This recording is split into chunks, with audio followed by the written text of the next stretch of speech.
All right. I want to talk to you tonight of B.E.M.E.R in the world of diabetes. I've spoken on diabetes before, and I had a check that was in June 2011. And I have learned quite a bit about diabetes recently, having attended a conference of about where there were about 120 medical practitioners and nurses and sisters and so on, and it was very specific on diabetes. So I listened very carefully and I have adjusted my talk accordingly. Now, I just want to give you a couple of facts this evening. And just before I start off, I want to tell you that I'm recording this. I will try and put it on the blog site. I was a little bit challenged the last time I tried that. But if I cannot get it on there directly, what I will do is I will upload it to YouTube and then have a link pasted on the blog site, B.E.M.E.R blog. But more about that later. Diabetes 2, or diabetes mellitus as it is also known, hence the abbreviation DM, has been growing in extent and in misery from about 350 million people worldwide to it's being guessed to about 500 million by 2030. That's only 15 years to go. 80% of this diabetes 2 is found in the underdeveloped countries, and Africa is really right on top of that. But in India, it is apparently even worse.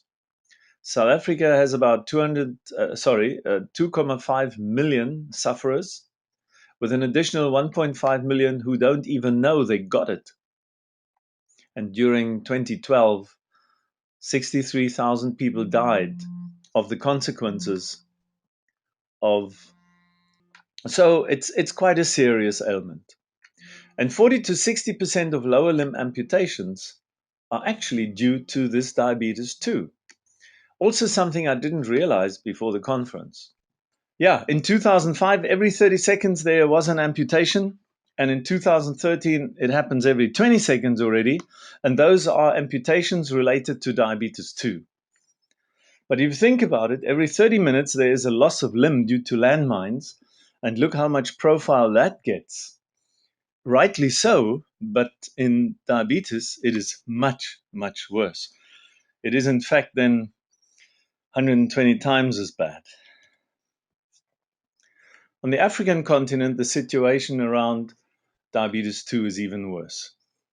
What I've heard there is shocking. But what we need about diabetes, and I'm talking as a complete non-medical person, of course, is education and awareness, prevention and motivation, and simple but consistent care, and managing this diabetes consistently. That is, in summary, what I got out of that conference. And the education and awareness is just that we should be aware of how bad this diabetes is and the cascading effect that it has in terms of all the um, terrible sicknesses that can grow out of diabetes. And prevention being so incredibly important, and the motivation of people who have it to take it very seriously. The worst consequences of this diabetes are foot ulcers and wounds that are very difficult to heal. There's a lot of pain associated with that. Peripheral neuropathy is really about how the nerves in your lower limbs are dying off as a result of these ulcers and wounds and poor blood circulation. And the vascular pathologies, these arterial diseases, blockages, make everything worse. That can also affect not just the legs, but it can affect your eyes, retinopathy, and nephropathy. That is trouble with the kidneys. And the worst I then heard was having no pain. In Africa, that is apparently a very big problem because people walk barefoot, they get injured, They develop diabetes, they develop ulcers, they develop wounds, they have a lot of pain. And then with time, the pain goes away because the nerves have all died. Then there's no pain. So that while they're sleeping, and this was quite shocking, rats can sort of nibble at your feet. They cause horrible wounds. And that is one of the biggest problems in the middle of rural Africa. I never realized that. Now, these neuropathy problems due to diabetics are really problems with the nerves. Over time, people with diabetes can develop nerve damage, and apparently, some of those people have no symptoms. They don't even notice that they're losing their nerves, or nerve endings or nerve cells in the lower limbs. And then, as I said, others have symptoms such as pain, tingling, or numbness, loss of feeling in hands, arms, feet, legs. But it can happen not just in the extremities, it can happen in your kidneys, it can happen in your heart, it can happen in the digestive tract, and so on. And about 60 to 70% of people with diabetes have some form of this neuropathy. And the highest rates of neuropathy are among people who have had diabetes for at least 25 years. So when I heard this, I realized 25 years sounds like a long time, and it is a long time to have an ailment and a disease, a chronic one on top of that. But if you think you have it all under control and you live your lifestyle the way you do, and you don't notice that this neuropathy is actually growing in your legs in extent and seriousness, then that must be a pretty tough awakening to it. So it's always a matter of controlling the blood glucose, blood sugar, and cholesterol, and a couple of other things. And apparently, if you do suffer from diabetes, overweight is always a result of that. So sometimes it can be the cause, but sometimes it can also be the consequence of. Now, what does all this mean? Well, in those 3 days at the conference, I discovered microcirculation is really the key to it all. I put here a key because there are obviously other complicating factors. But just look at a couple of things here. The lungs consist of millions of alveoles, which have to facilitate the transfer of the oxygen into the blood and the CO2 out of the blood into our exhaling breath. The eyes, and yeah, if that doesn't work in the lungs, we can't even get the oxygen in that is available. In the eyes, behind the retina, we have blood vessels, and apparently in diabetes, there is a slow loss of vision as blood vessels in the eye deteriorate, and it can be done surgically. But if you could just improve the microcirculation beforehand to delay the onset of this or even prevent it altogether, or once you have a slight loss of vision already, then the microcirculation is the key to possibly improve it. Now, we don't have any clinical trials for that, but we have quite a number of anecdotal evidence and medical studies, but there were very small groups of people. But the results were even more surprising to the people who were treated with a B.E.M.E.R. And the people that were most surprised were the medical doctors treating these people. In kidneys, the kidneys operate completely on microcirculation. That is how the urine is extracted out of the blood in the nephrons, and in those tiny little parts in the kidney. The whole kidney consists of these things. But if they leak and if protein passes into the urine, then we are already in deep trouble. All organs can suffer as the repair and regeneration is impaired as we get older. And this is one of the serious things also if you get diabetes. Then as you get older, because the whole system, I mean, our organism, our body, is in a way, due to entropy, also slowing down, getting less effective, and so on as we get older. In the older person, the body then gives up because there are not enough resources around. But this diabetes can take hold wherever the organism is weakest. For some, it would be the eyes, for others, the kidneys, for others, an ulcer on the foot. But the ulcer is, of course, a very visible one on the foot, and you will certainly notice it. But in all this, the cardiovascular system is the most important. Why? Because the blood supply, supplying the oxygen, the nutrients, and removing the waste products is the most important aspect or basic aspect that keeps this body of ours alive. Now, diabetes mellitus is a metabolic ailment. That means the metabolism at cellular level is impaired. And there are two different diabetes. The one is acquired, diabetes type 2, and the other one is you're born with it. Now, we're discussing mainly diabetes type 2. And diabetes is something that starts in the background and is often not even recognized, or the parameters that lead to it are not recognized, because who of us is going for a blood test where they sort of check the markers like glucose levels and the it's a lipid something of cholesterol. There are a couple of markers that you can ask any doctor just to check, and then they take blood and they send it to a pathology laboratory.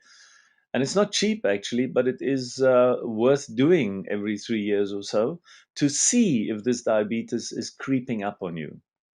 Because we're all living in a world with lots of sugar, lots of starch, lots of refined flour, and all sorts of other things. And you think you're drinking fruit juice from Woolworth and it's excellent for you. There's so many sweeteners in there that that is actually not a good thing either for you. So it's difficult to find your way in today's nutritional sort of chaos. And yeah, in South Africa, it's actually closer to 10% of the population suffers from diabetes. And maybe in 2 years already, there will be 400 million diabetes 2 sufferers worldwide. And the biggest consequence is really loss of limbs, loss of vision, heart attack, stroke, arterial sclerosis, kidney problems. Man, the list is actually quite scary. But its first sign already starts at the younger age, especially with our type of Western type lifestyle. I think, if you look at the fast food world and if you look at soda pop, as the Americans call it, and cool drinks, as we call it, the Cokes, the Fantas, and so on, drinking it occasionally is not a problem. Drinking it all the time and in bigger and bigger amounts is the scary bit. And these sedentary versus active children lifestyles between 4 and 8 p.m. shows you that 44% spend technology time, like me, in front of a laptop, not the best of things. And the active time is only 25%. So that's not good. And it gets worse as we get older, really. How does it all start? Well, the insulin production goes out of whack.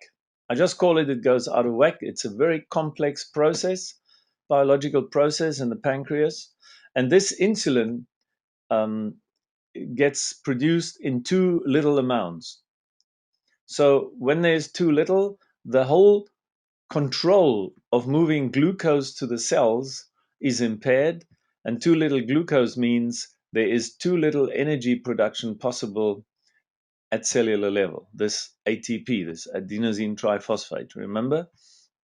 And insufficient ATP over a long period means less biological effectiveness across the board. It depends how many cells are affected and where they sit. But that also results in poor self-regulation and failure of the cells to do what they should be doing. And to an extent, it happens to all of us, especially in the Western world. But as we said earlier on, not just there. If you think about the long-term consequences, the deterioration and blockages of blood vessels is again a key parameter in this, resulting in stroke, which is a blockage of blood vessels. Heart attack, which is a blockage of blood vessels. Kidney failure, which is a blockage of the smallest blood vessels, so that the kidney cannot do its function of extracting the urine and collecting it. Then there's gradual blindness and possibly tinnitus of the ear because of lack of microcirculation. And what is, of course, most visible and takes a sort of a gradual time is the gangrene, which can lead to amputation and the vascular deterioration. The blood vessel walls have to be flexible, and up to a point of the microcirculation, there aren't even muscles around these blood vessels at all anymore. And then the endothelium, the very thin little skin around the blood vessel, also deteriorates, causing all sorts of problems. So, in all this, while I was listening to the speakers at the conference, I heard the word lack of microcirculation, impaired microcirculation, poor microcirculation, all the time, all the time. Now, this body of ours is very good at self-regulation. It is self-regulated, it is very networked, it's an integrated system, it's an optimizing system. And the most amazing thing for an engineering type like me is that our bodies are self-healing. But they can only be self-healing when all the self-regulation mechanisms, the physiological parameters are in place to enable the body to do this. These very four fundamental things. And these this self-regulation can only really work if the biochemistry, with all its complex processes, of which there are literally thousands and tens of thousands of different ones that took many PhDs, many years, many decades to even plot on a piece of paper. If you look at the one on the left there, correction, on the right there, which is the biochemistry in the liver. Now, the liver knows what to do, and it's doing it under normal circumstances all the time. And the important thing in chemistry, in biology, is that the chemistry works exactly right. Not close enough right, but precisely right. Otherwise, it doesn't work. And we're not going to go into this at this stage. But what really happens with our bodies when we get ill, and also the progress of diabetes, it happens all at the biomolecular and cellular level. And that is where medicine is also going. You know, the medicine that we have today, in many ways, in daily practice, is really checking the red warning light on the dashboard of your car to find out there's something wrong in the engine. It could be the oil, but you don't know if it's lack of oil pressure, or the wrong oil, or some mechanical problem in the engine. All you have is a red light. But when you dive down into the nitty-gritty, then you find out, in medicine at least, that the problem is at biomolecular and cellular level. Always. Not sometimes, always. It doesn't matter if it's a broken arm or a foot ulcer, or it is a heart attack, or even something like Alzheimer. It happens at the biomolecular and cellular level. And it has all to do, going back to the macro level now, it all has to do with lifestyle. Our lifestyle is wanting because we're giving ourselves stress. We're giving ourselves oxygen shortage. That causes the cells to run anaerobically. At this detail level, it doesn't like running anaerobically. It can run anaerobically, but it must be a temporary thing. When you are, for example, running away from something, then you might be anaerobic for a short little while, or when you do high performance sport. Now, the lifestyle problems are really lack of regular exercise. And you know, when I make a list like this for you, I'm the biggest culprit of them all as well, because I know myself and I know how lazy I am. I much rather sit in front of my laptop actually than to do exercise. Maybe it has to do with age. I don't know. Poor breathing habits. Some people got to smoke to really make it worthwhile, you know. these poor breathing habits? Psychological stress. Life is full of stress. And the only difference really in our coping with stress is how our attitude towards it lets us handle it. If we have a negative attitude, if we are down very easily, then that psychological stress will be much heavier on us, and it has the same effect on the biochemistry at cellular level as having run 10 miles, when you're only used to 500 yards or 500 meters. The environmental stress that we all suffer from in the Western world. And when it comes to malnutrition, what I've realized is just about everything I like eating is actually promoting getting diabetes. Sounds terrible. I know. And I'm not trying to scare anybody or put a fear factor into anybody. But that disease is so terrible that you would want to find out what to avoid so that you will never get it.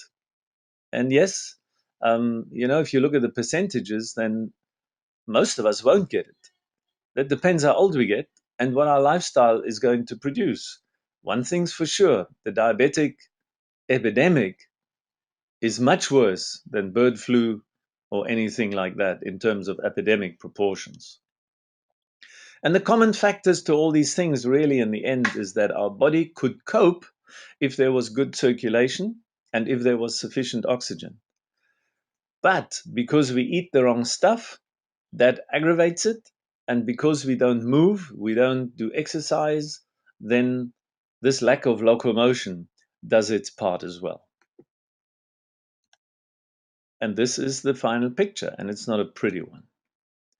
So the consequence of all this is, to express it a little bit in medical terms without trying to sound medical, there's a proliferation of sicknesses in the vascular region. In other words, if your blood circulation is shot, there's more of it coming. The importance of effective vascular functioning, I've already just touched on, but when you listen to experts talking about that for hours, it is a very eye-opening experience. And the importance of the metabolic balance at cellular level is extremely important for all ailments. It's not just diabetes, it's for everything that can befall us. And the significance of the combination of maintaining good vascular health so that we prophylactically, in other words, as prevention, can maintain good blood flow. That's important, even if we don't have diabetes yet. In a way, the way I understand it, we are actually all pre-diabetics. Did you know that?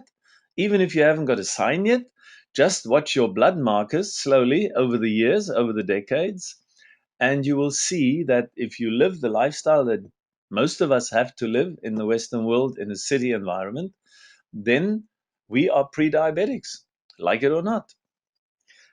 Regeneration after suffering injuries, wounds, and surgical interventions is very important. And we can only really recover once we have contracted something, diabetes included, ulcers and wounds included, if those injuries, those wounds, those surgical interventions will get enough blood circulation and oxygen and nutrients. And of course, the older we get, the system winds down. There's no doubt about it. Even if we are as healthy as anything at 80, we would not be able to perform mentally and physically as a 20-year-old. But the quality of life in the elderly is a very important aspect. And the significance of, having good microcirculation is that the quality of life in the elderly can be maintained a bit longer. And we surely all want quality of life. So how can the B.E.M.E.R help in all this? Well, quantifiably, repeatedly, and consistently, it improves the blood circulation. People, that is the one thing the B.E.M.E.R does excellently, and it has been proven, it has been verified. This experiment can be done over and over and over, and we will always get the same results. It improves the blood circulation. The most important aspect of that one is it improves the blood circulation in the microcirculation. It enables almost all physiological regulation parameters, such as partial oxygen pressure, ATP production, and many others, to improve. Now, those are not things that you can do in a placebo effect. You cannot, by sheer willpower, improve the partial oxygen pressure, the ATP production, and a couple of other things. You just cannot do that.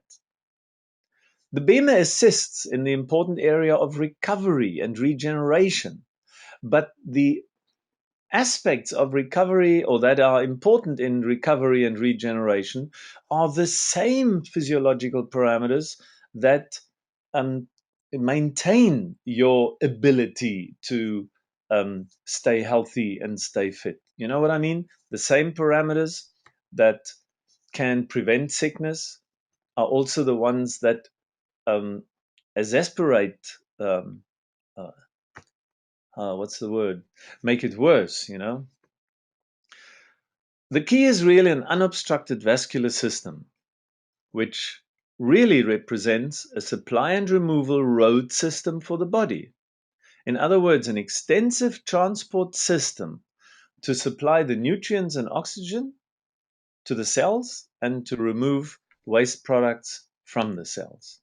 Now, the blood vessel distribution is not very difficult, and I don't want to bore you with statistics here, but the arteries in our bodies have got a total length of about 11% of the total length, the veins almost 15%, and the microcirculation, in other words, those blood vessels that are smaller than um, zero point 0.2 of a millimeter and smaller than that, are 3/4 of all the blood vessels in your body. And if you had to put them end to end, you would get between 100,000 and 120,000 kilometers in length. That's about 90,000 miles, 80,000 miles.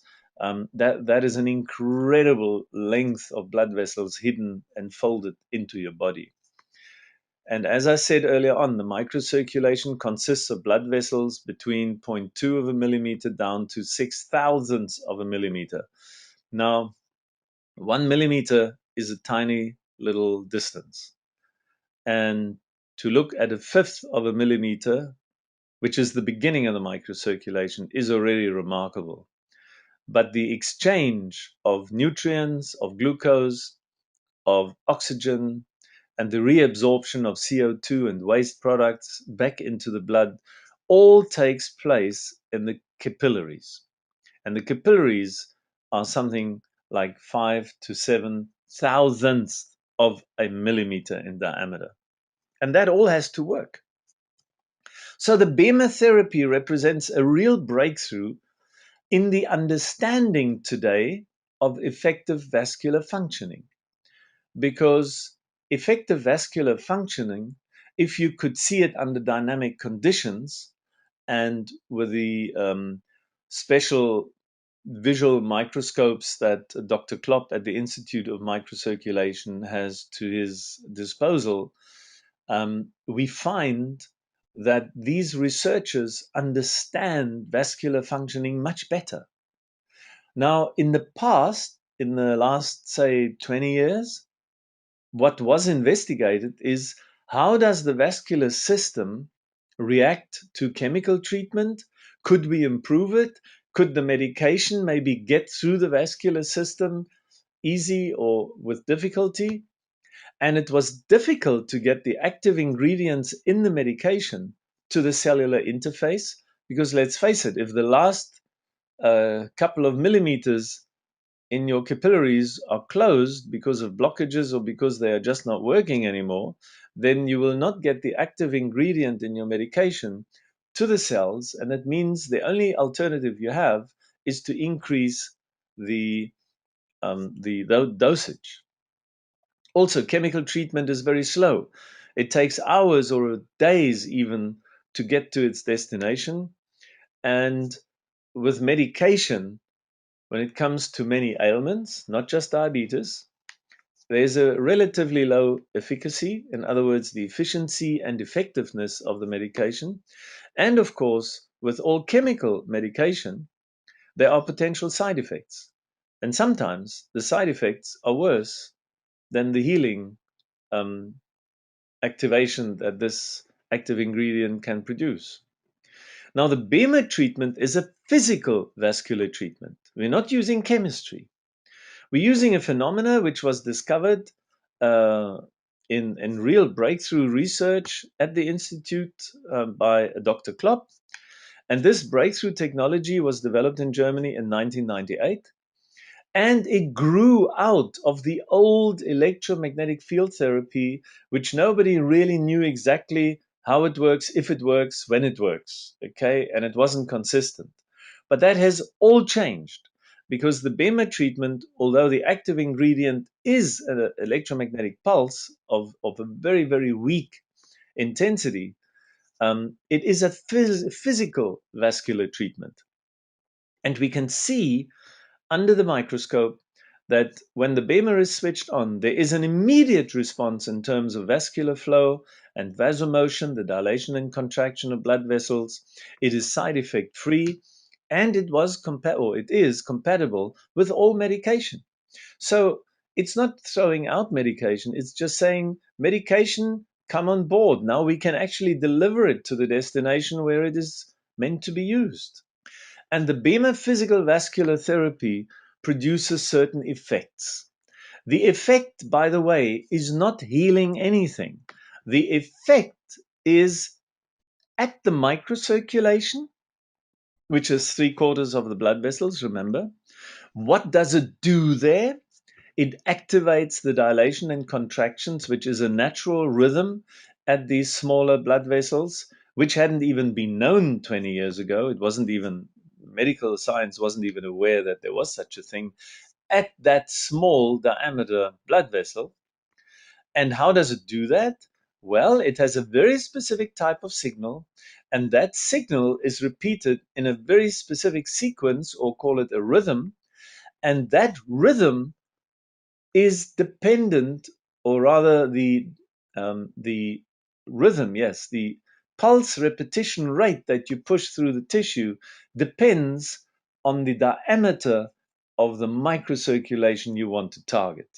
So it all sounds very complicated, but you don't have to remember anything of this unless you are particularly interested. There's a lot more behind it, of course. Um, but what we have to recognize is that the B.E.M.E.R physical vascular therapy doesn't heal anything. It works at the microcirculation in terms of vasomotion and does do it through a specific signal which is targeted at the tissue with a certain rhythm. That's it, full stop.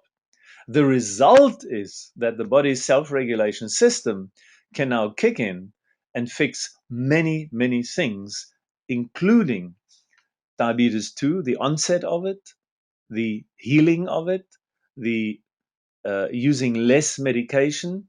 Although I don't want to advocate here over this webinar that you just use the B.E.M.E.R and then forget your medication. That's not the idea. The B.E.M.E.R will do the things I'm telling you that it is doing. That is for sure, because it's a physics thing, and I can explain that. The medication that you use has medical reasons and medical effects, which I know nothing about, and you should never stop that. Let the doctor discover that his medication or her medication is now getting to the pancreas, to some other organ, whatever you're treating. Okay. And this B.E.M.E.R signal configuration is really too complicated for tonight.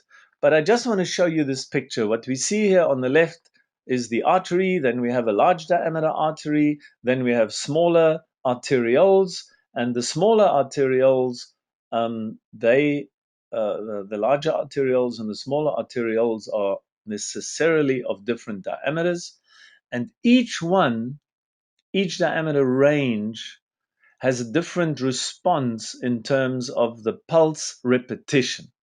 So if you look at the larger arterioles, here we're talking at about maybe 120 to 80 microns, that is thousandths of a millimeter. We repeat that pulse 10 times a second, while in the smaller one, we repeat it 33 times a second. And the smaller one might be 50 microns or 50 thousandths of a millimeter. And the same on the venal side. Okay, so with this, the capillaries there in the middle. I'm sorry that I didn't translate the slide for you, but you can figure it out. Okay, so the whole point is that at the same time, the new generation B.E.M.E.R is impacting the same signal, the same B.E.M.E.R pulse, but at different repetition rates and different intensities. And the intensities you can choose on the machine, but the pulse repetition rate is fixed. And we've all seen, or most of you at least, the pictures. And I cannot show you the movies now on the web. It takes too long. The broadband here in South Africa isn't broad enough to do that. But before B.E.M.E.R, we have a certain area in the tissue, and we can see individual red blood particles. We can see individual small capillaries, and everything is open after 2 minutes of B.E.M.E.R.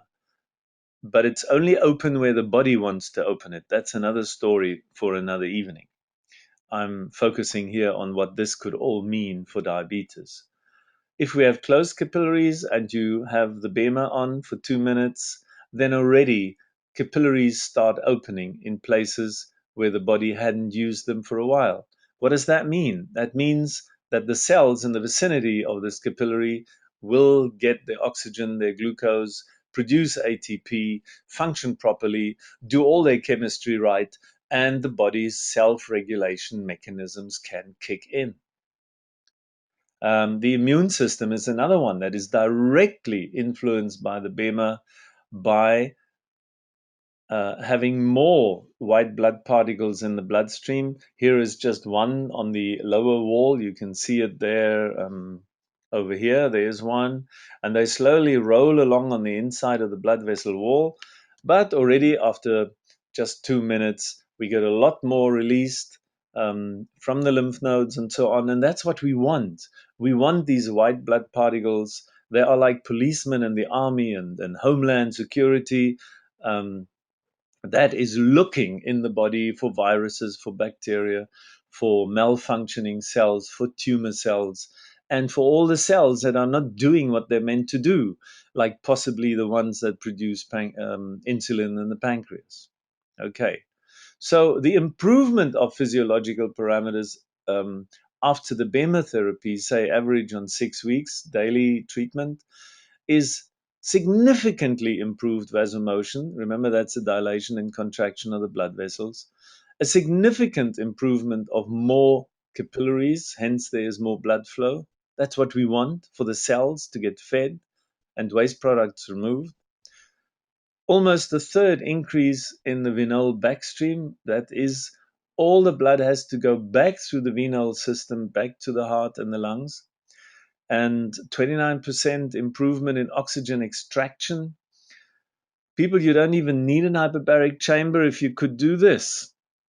That's not to say we don't need the hyperbaric chamber. What I'm just saying is, if your body would be able, without a hyperbaric chamber treatment, to extract more oxygen by a simple treatment like this, imagine how effective a hyperbaric chamber now would be. When the body is prepared, the capillaries are open, the oxygen is there now from the hyperbaric chamber, and the oxygen extraction will go up. And what does that mean? The healing power of the body will be improved significantly. And the ATP production, that's like saying we get more petrol in the tank of the car, or gas, as you would say in the US, okay? So the ATP production increases tremendously. And it makes sense because it's really it follows the improved blood circulation and the improved oxygen extraction and the improved nutrients getting to the cells. That is when these little generators produce more ATP. And to come back to the diabetes quickly, is here is a diabetic foot, a diabetic leg, where you can see the vertical axis is actually this dilation of the small blood vessels and the contraction. So that should be a wiggly line, but it is flat. And it really means that there is hardly any blood flow in the microcirculation. After a couple of B.E.M.E.R treatments, after 1 month, there is a start of a squiggly line of the diameter changes over time. You see, the bottom is in seconds, and D stands for diameter of the artery in micrometers. So we're talking here at about 20 thousandths of a millimeter, and the variation, how this varies over time. And look what it looks like. The wound is much better. Now we have another month, and look at that. We have proper vasomotion. And that is all the B.E.M.E.R does. And once the body has the proper vasomotion, many of these diabetic wounds will heal faster. I hope that makes sense, and I hope that is understandable what I'm saying. And remember, I'm saying it as a non-medical person. I observe the physics, and I have a photo, and I can compare the two. And in case you think this is just the best photo we got hundreds of these, hundreds. Some of them look much worse, like a diabetic foot, for example. I mean, in this conference, I've seen pictures that you wouldn't want to see ever, especially not on yourself or on your loved ones. But here is a diabetic foot with a gangrenous a toe that was going to be amputated. And in the end, they did do it. But look how the feet looked. These are really terrible pictures. I don't want to stick around too long for them. But after 1 month of daily treatment, it already looked a lot better. After 14 weeks of daily treatment, it looked like this. And this is the point. After 17 weeks of daily treatment, this is the result. Now, beat me with a stick, but I mean, if this is what we can get, I say can get, not will get. Sometimes it takes longer. Sometimes we're not as successful, but usually we are so successful. And we have seen it in the wound healing clinic. Some of you know that we have this paper that was written for us, not for us, it was research done by a wound healing specialist, Liesl Nodeer, here in South Africa. And in the end, she found that the B.E.M.E.R in part assisted greatly with the wound healing, and in other cases caused the wound healing by the mechanisms that are explained. Here's a lady bedridden with also an ulcer at the bottom of her foot. And it took a long time. But you know, if in a hospital, after 2 years of conventional therapy in a hospital, they cannot get rid of it, and the B.E.M.E.R goes from that picture to the next picture in 6 months, and 2 months later to that, and just 1 month later to that, that is remarkable. Because they had 2 years' time to fix it, it didn't work, and then something as simple as the B.E.M.E.R comes along, and suddenly it only took 9 months instead of 24 of no achieving anything. And macular degeneration caused by diabetes 2 is also a very serious thing, as I said before. And before B.E.M.E.R therapy and after therapy, over about 6 months, 12 months, 18 months. Yes, we do get results. Is there a clinical trial on this? No, there isn't. There are too many ailments and diseases to do clinical trials for everything.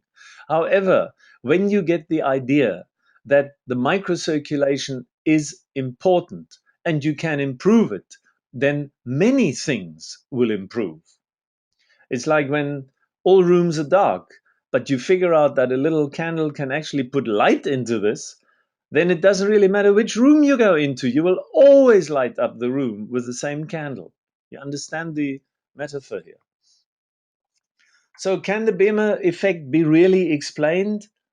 This is not a believe it and it might work for you type of gadget. In scientific and medical terms, it can be explained. We've got lots of research reports. Remember, though, that the whole B.E.M.E.R revolutionary concept was only really discovered in terms of its effectiveness in 1998, 97, 98. 1999, and it was only in the beginning of the year 2002, 2003, 2004 where research at the Institute of Microcirculation discovered what is exactly going on when the BEMER is switched on. Is it verifiable? For sure.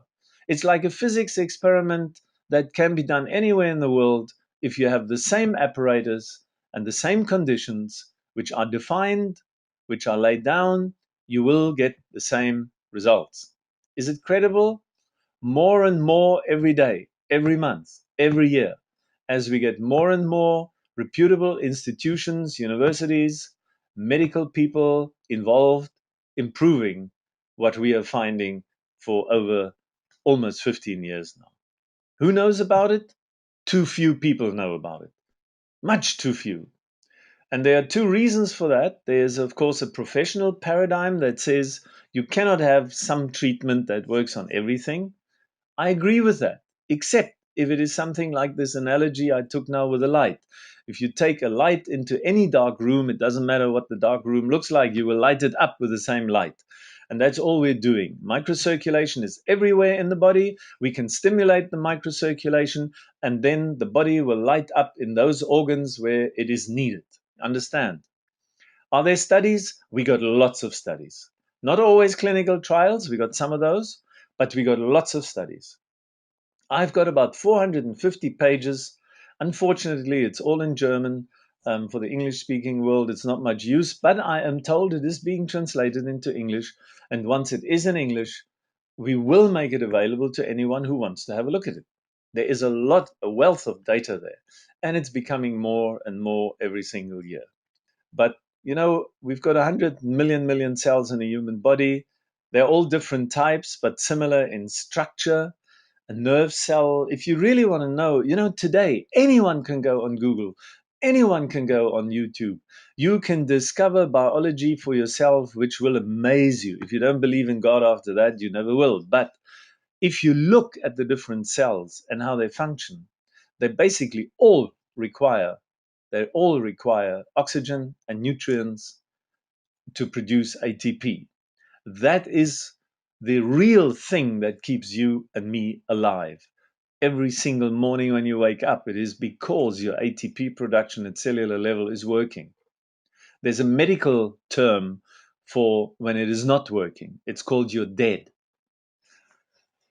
So in this human cell, there are these generators, these powerhouses, these utilities, the mitochondria, and inside the mitochondria, there are these little engines, and these are rotating engines. And if you're really feeling inquisitive and you feel bored, go to YouTube, type in ATP synthase or ATP generators, uh, and you will be amazed. You will not go to bed the same person, I promise you. So have a look at how these things work. And these ATP generators run on something very basic: oxygen and glucose in a very complex process, as I just tried to illustrate here. Even just to try and understand that diagram will take you quite a while. It took me quite a while, and I still don't understand it properly. So, all these cells have to be supplied by the circulatory system, by the vascular system, and that vascular system we heard right at the beginning is of key importance for diabetes. Because by the time you have a symptom, already a lot of stuff has happened in your body. And that stuff that has happened in your body is poor blood circulation, especially at the microcirculation, which will cause energy shortage, which will mess up your cellular processes. Your cells go out of whack. The cell metabolism is now impaired. And over time, that ATP shortage becomes chronic. And as I said on the one slide, the body gives up. And as we're getting older, over 55, 60, the increase in dysfunctionings of more and more cells is really giving us big, big problems. And if it then hits a specific organ, and that can depend on genetic factors, but also lifestyle factors, then only do you get symptoms. Then only do you go to the doctor.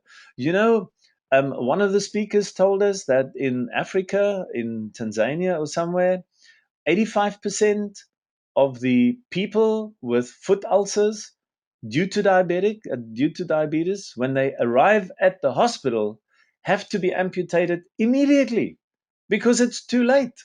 The symptom is there. You can see the foot, but the problem was there long ago.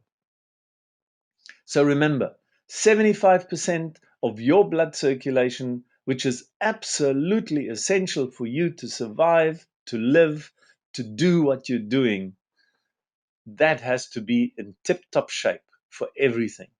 And it can be kept in tip-top shape.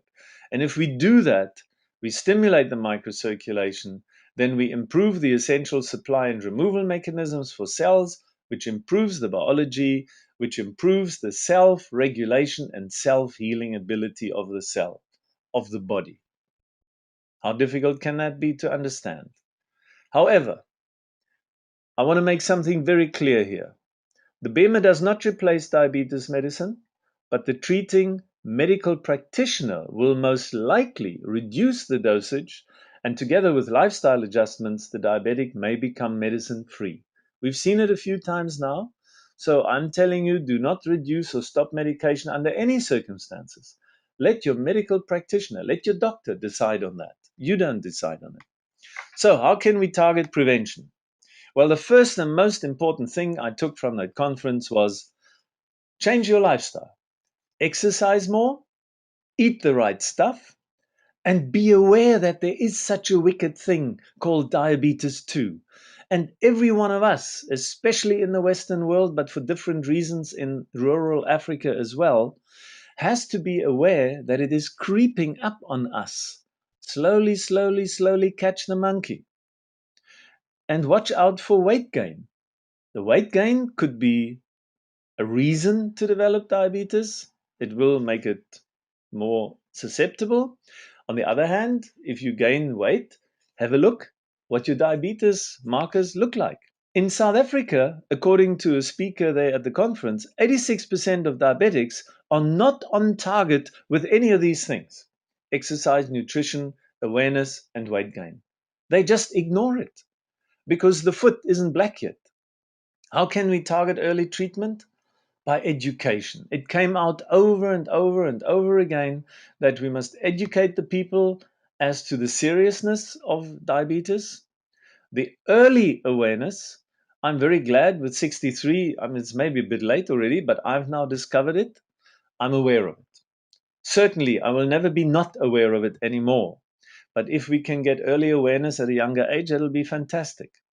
Especially as parents, we could, imbibe it into our children.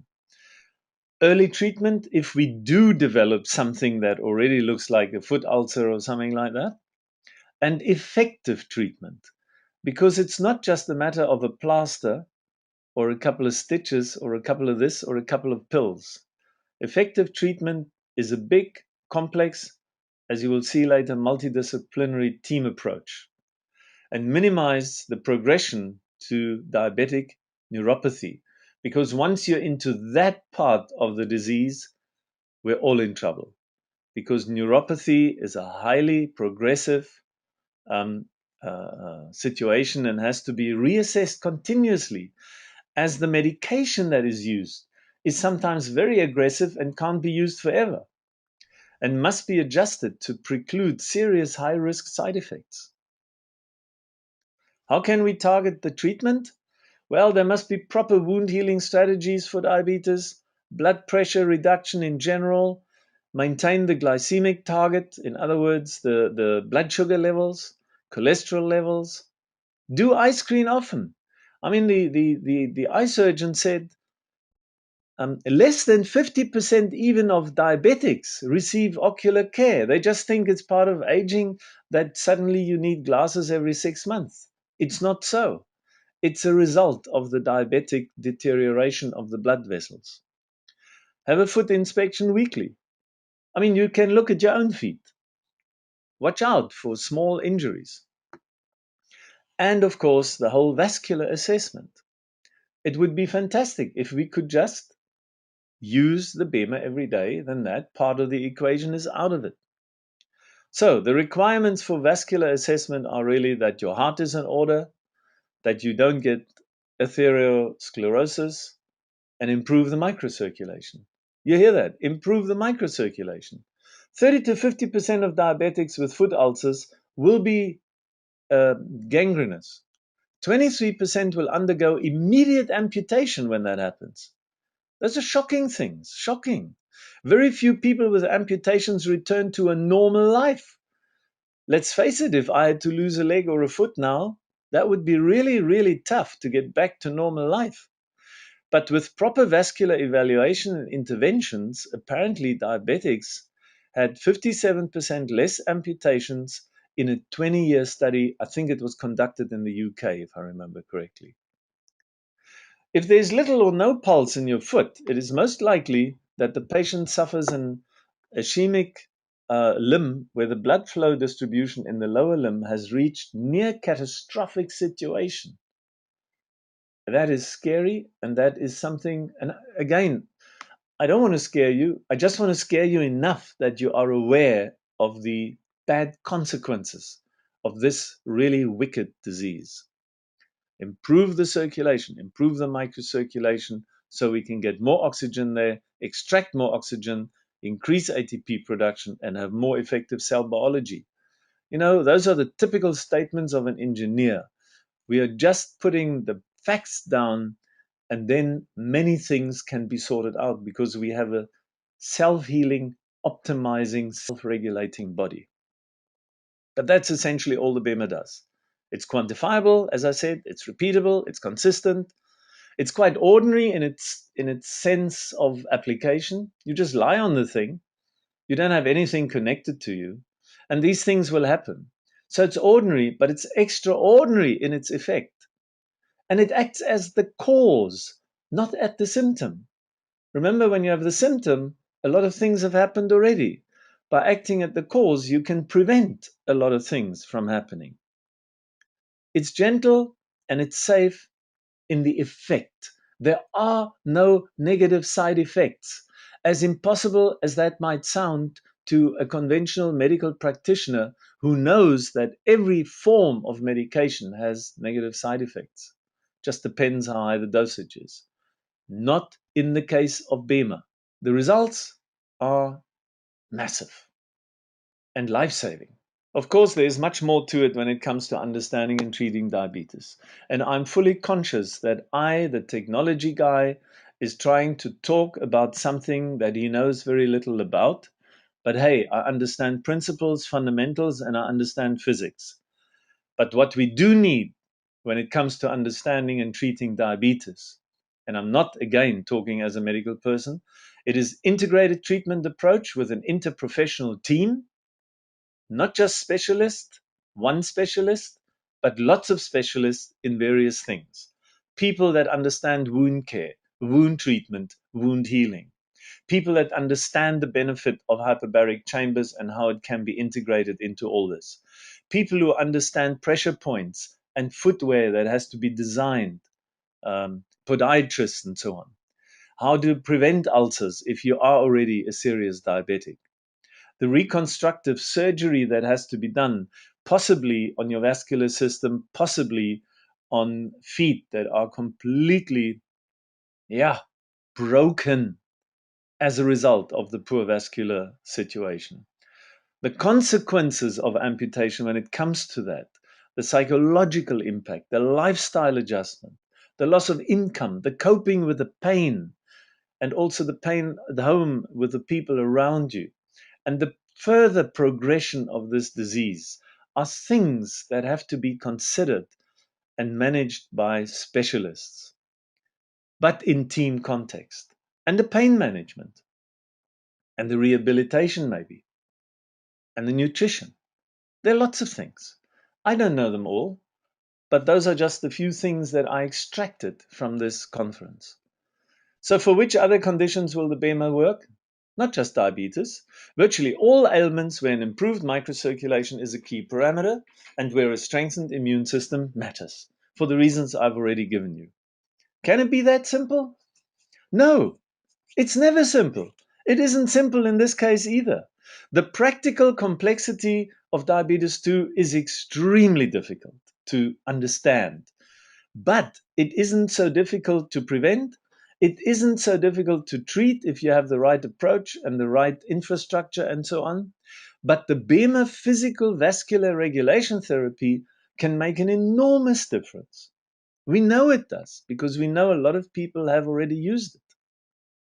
The key areas then of B.E.M.E.R in the diabetic application, and this is what we started off with, and then I'm almost done, is chronic pain management, wound management, vascular surgery, retinopathy, nephropathy, the kidney stuff, diabetes 2, and all its secondary ugly sisters that are associated with diabetes 2.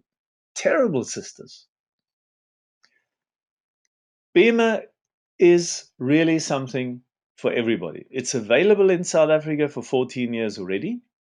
We've got a bit of a track record. It's 15 years old this year in November in Europe. The B.E.M.E.R is used in over 40 countries. It's medically registered, as far as I know, last count in 20 countries, including major blocs like the EU, the United States, and in South Africa specifically. There are about 6,500 systems in use in South Africa, also on horses, by the way, and small animals, but that's an aside. And we have over 1 million applications worldwide daily. Now that's quite something remarkable too. And I have one last thought before we finish. When considering the potential investment in a B.E.M.E.R system, because many people say, oh, it's so expensive and it's this and that and the other. It will be good to remember what the cost incurred for diabetic treatment, medication, likely surgery one day, and prosthesis might cost. Never mind the adjustment to your own lifestyle and the loss of income. It might be good to reflect on the words of Sir Bernard Shaw, who said, apparently, I marvel that society would pay a surgeon a large amount of money to amputate a leg, but spend very little to save it.